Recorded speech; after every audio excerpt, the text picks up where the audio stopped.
प्यार वाला माटी से बाड़ू बनावल हो, फुर्सत में लागेला बाड़ू सजावल हो।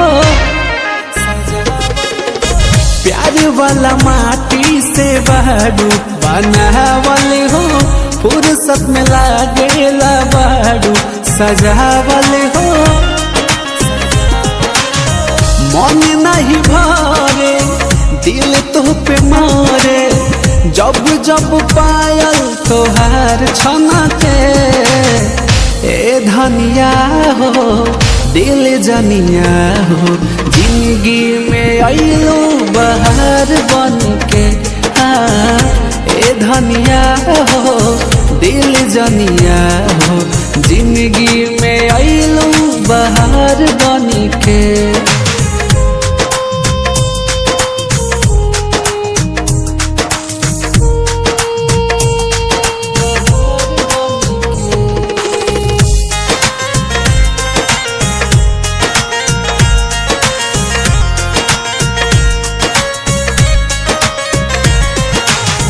मन के प्रीतिया बा तोहरा से लागल, दिलवा भइल बाटे पागल।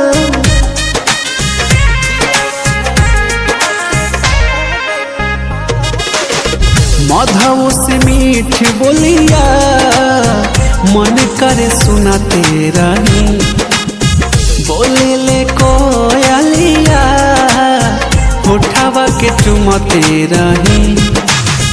सुना ये गोरिया दिल कैलो चोरिया, भगिया हमार चमके। ए धनिया हो दिल जनिया हो, जिंदगी में आइलू बहार बनके। हो ए धनिया हो दिल जनिया हो, जिंदगी में आइलू बहार बनके।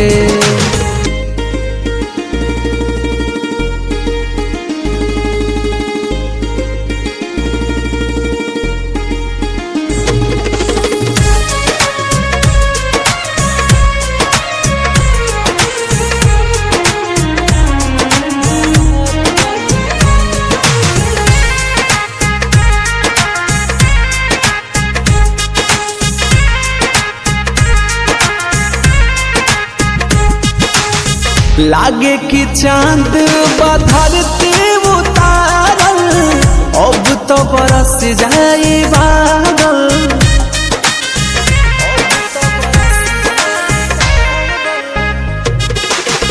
मोहनी मुरतिया तोहार मनवा के मोहेला, हरदम तोहरा के दिलवा जो हेला। सोना हो सिंगार लागे जन्मा, आंगना हमार गम के। ए धनिया हो दिल जनिया हो, जिंदगी में आइलो बहार बनके। ए धनिया हो दिल जनिया हो, जिंदगी में आइलो बहार बनके।